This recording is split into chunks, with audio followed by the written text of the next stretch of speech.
नमस्कार, आप देख रहे हैं सिटी तहलका और मैं आपके साथ साक्षी तिवारी। आइए नजर डालते हैं आज दिन भर की मुख्य खबरों पर। पानीपत के सिविल अस्पताल में आने वाले मरीजों को अपनी जेब से खरीदनी पड़ रही हैं दवाइयाँ। लोगों का कहना, प्राइवेट अस्पतालों में देनी पड़ती है ओपीडी फीस, इसलिए सरकारी अस्पताल में करवाने पहुंचते हैं इलाज।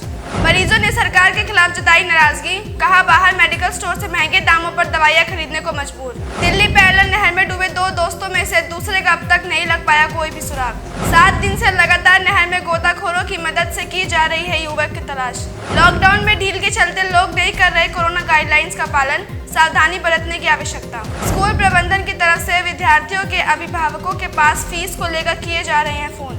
आम आदमी पार्टी ने प्रेस कॉन्फ्रेंस कर फीस वसूली को लेकर सरकार से ठोस कदम उठाने की मांग। पार्टी के कार्यकर्ताओं का कहना, अगर सरकार ने नहीं उठाया कोई ठोस कदम तो सड़कों पर उतरकर करेंगे प्रदर्शन। CIA 3 पुलिस ने चोरी की वारदात को अंजाम देने वाले आरोपित को किया काबू। आइए खबरों को दिखाते हैं विस्तार से।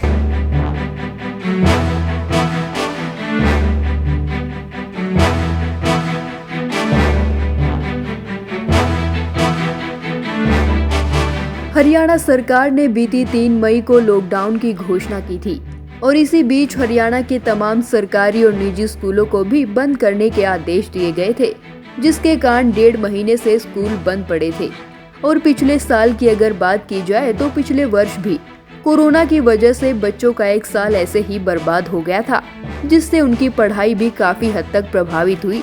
लेकिन जैसे ही अब कोरोना का ग्राफ लगातार कम होता जा रहा है, तो ऐसे में अब स्कूल प्रबंधन की तरफ से बच्चों के अभिभावकों के पास फीस को लेकर लगातार फोन किए जा रहे हैं। और ऐसे में अब आम आदमी पार्टी पानीपत ने प्रेस कॉन्फ्रेंस कर फीस वसूली को लेकर तमाम बातें रखी। आप भी सुनिए आम आदमी पार्टी के अलग अलग नेताओं के बयान। तो आजकल जैसा कि आप देख रहे हैं कि आम आदमी स्कूल के जो पेरेंट्स हैं, अभिभावक हैं, उनके पास स्कूलों से फ़ोन आ रहे हैं बार बार डेवलपमेंट चार्ज, अदर चार्जेस के लिए।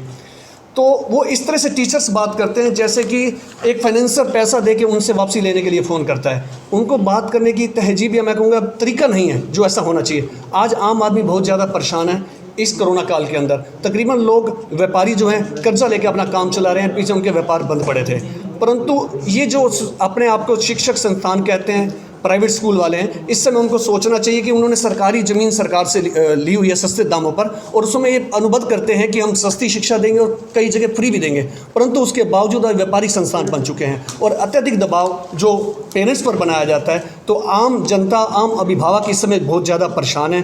तो हमारे पास आम आदमी पार्टी इस मुद्दे को सड़कों पर ला रही है और चेतावनी देती है सरकार को कि अभी भी समझ जाएं, इनके साथ समझौता ना करें और इनको सख्त हिदायत दें कि ये जनता को रियायत दें। और इस समय चाहे वो स्कूल फीस ले रहे हैं, परंतु अदर चार्जेस के लिए जनता पर दबाव ना बनाया जाए। कि आप शिक्षा को इतना महंगा और इतना आम आदमी की पकड़ से आप बहुत दूर लेते जा रहे हैं इसको, ताकि आम आदमी अपने बच्चों को अच्छी शिक्षा ही नहीं दिलवा सकता। अगर हम अच्छी बच्चों को, हर आदमी का अपना यही होता है कि उसका बच्चा पढ़ लिख करके कोई आगे बढ़े, लेकिन जो आपकी जो नीतियां चल रही हैं या आपने जो अपनी स्कूल की फ़ीस इतनी बढ़ा दिया जिसमें से कि आम आदमी अपने बच्चे को स्कूल के अंदर पढ़ाना तो दूर, आज की डेट में जब आप उनको स्कूल के अंदर आप किसी तरह की शिक्षा नहीं दे रहे हैं तो इतनी फ़ीस लेने का तो कोई बनता ही नहीं उचित। कोरोना काल में हालात, लोगों के बिजनेस बंद पड़े हैं, नौकरियों के लिए लाले पड़े हुए हैं, लोगों को रोटी चलाना बहुत मुश्किल हो रहा है। और स्कूल वाले जो प्राइवेट सरकारी स्कूलों का तो इतना बुरा हाल है कि उनमें टीचर ही नहीं, ना कोई शिक्षा, ना कोई सुविधा। और जो प्राइवेट स्कूल हैं उनकी फ़ीस इतनी हो रही है, वो फ़ीस अपनी ट्यूशन फ़ीस तो ले, परंतु डेवलपमेंट चार्जेज, बस का किराया, ये अन्य जो किराए भाड़े, इस तरह के जो अपने आज कोरोना काल में इस महंगाई में रोटी चलाने में दिक्कत हो रही है, उसके लिए भी वो आज इतना डंडा दिए हुए हैं पेरेंट्सों को। और हमारी आम आदमी पार्टी इसमें लोगों के साथ है और सरकार से ये गुजारिश करती है कि इनके ऊपर सख्ताई बरतें। वहीं आम आदमी पार्टी के कार्यकर्ताओं ने कहा कि सरकार ने अगर फीस वसूली को लेकर कोई ठोस कदम नहीं उठाया तो आम आदमी पार्टी सड़कों पर उतरकर इसका विरोध करेगी। वीडियो रिपोर्ट सिटी तहलका।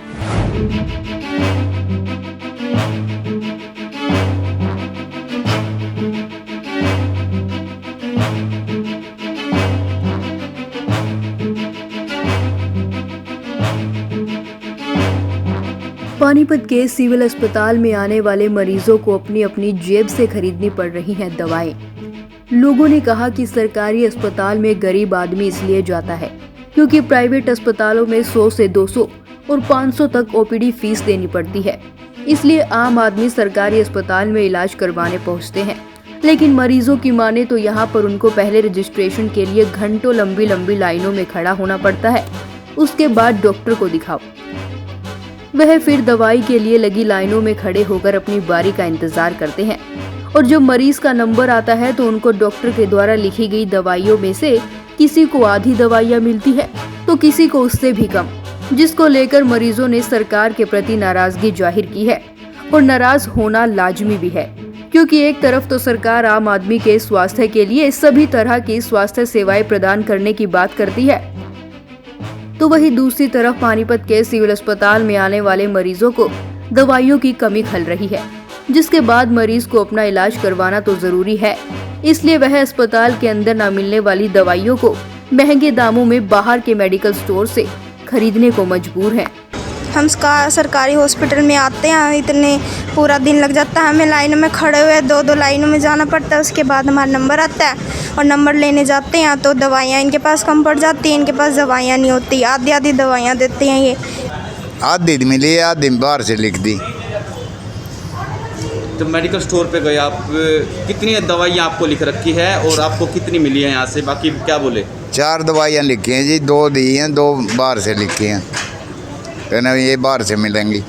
तो मेरा इसमें एलर्जी की दिक्कत थी थोड़ी, तो ये दिखवाने आया था तो 3 तरह की लिखी डॉक्टर साहब ने मेडिसिन, उसमें से 1 तरह की टैबलेट्स तो दे दी है, 2 तरह पे उन्होंने क्रॉस करके मेरे को दे दिया कि हॉस्पिटल में मेडिसिन नहीं है। मेरे से आगे एक आदमी और था, वो बोला मैं प्रमोद विज के ऑफिस से आया हूँ, उसको सारी दे दी, उसके लिए अरेंज होगी, भाई नॉर्मल पब्लिक के लिए अरेंज नहीं है। मैं आया था सिविल अस्पताल से दवाई लेने के लिए, यहाँ पर मुझे इतना टाइम यूज़ हो गया। यहाँ पर दवाई लिखी है इन्होंने 2 लाइनों में, तो मेरे को वैसे लगा दिया, और जो दवाइयाँ यहाँ से मिली हैं वो 1-2 रुपये वाली हैं, जो सस्ती हैं वो तो यहाँ से दे दी हैं, लेकिन जो महंगी दवाइयाँ हैं वो बाहर के स्टोर से लिख दिया है। अब बताओ गरीब आदमी जाए तो कैसे जाए? इससे अच्छा तो प्राइवेट अस्पतालों से इलाज करा लें। गुड़िया को एलर्जी है और टेस्टों के लिए कह रहे हैं कि 11 बजे के बाद टेस्ट नहीं होते, और मंडे को दोबारा फिर आना पड़ेगा, दिहाड़ी तोड़नी पड़ेगी। वीडियो रिपोर्ट सिटी तहलका।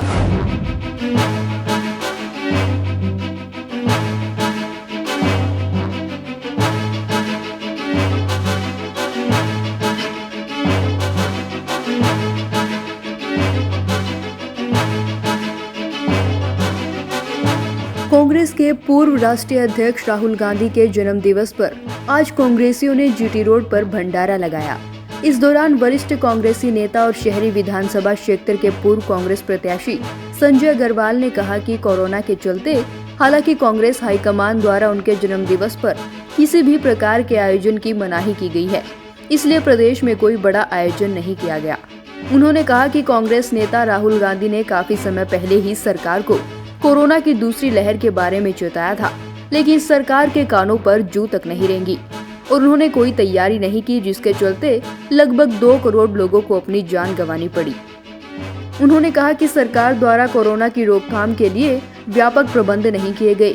पानीपत में ही तंबू में 28 करोड़ रुपए का कोविड अस्पताल बनाकर खड़ा कर दिया गया, जहां नाम मात्र लोगों का ही इलाज किया गया। अस्पताल के नाम पर जनता के पैसों का दुरुपयोग किया गया। उन्होंने कहा कि सरकार यदि सत्संग भवन और स्कूलों में बेड लगाकर कोरोना मरीजों के इलाज की व्यवस्था करती तो वह इससे बेहतर होता, इससे जनता के पैसे की बर्बादी ना होती। आज हमारे पूर्व राष्ट्रीय अध्यक्ष आदरणीय श्री राहुल गांधी जी का जन्मदिवस है, उसी उपलक्ष्य में आज भंडारे का आयोजन किया गया है। हालांकि हमारी हाईकमान की तरफ से आदेश था अभी कोई भी ऐसा आयोजन नहीं करना, क्योंकि पिछले 60 दिनों में हमारे पूरे हिंदुस्तान में, पूरे प्रदेश में, हमारे पूरे शहर में अनेक लोगों ने अपने परिजनों को खोया है। उसी संवेदना के कारण हमारे पूर्व राष्ट्रीय अध्यक्ष श्री राहुल गांधी जी ने उनके जन्मदिवस को मनाने के लिए बिल्कुल मना किया है। आप देख रहे होंगे पूरे प्रदेश में, हमारे शहर में कोई होर्डिंग नहीं लगी। हम उनके जन्मदिन को भोजन वितरण के माध्यम से सादगीपूर्ण तरीके से मना रहे हैं। और राहुल गांधी जी हमेशा आम आदमी की सोच के साथ, आम आदमी की सहायता कार्य करते रहे हैं।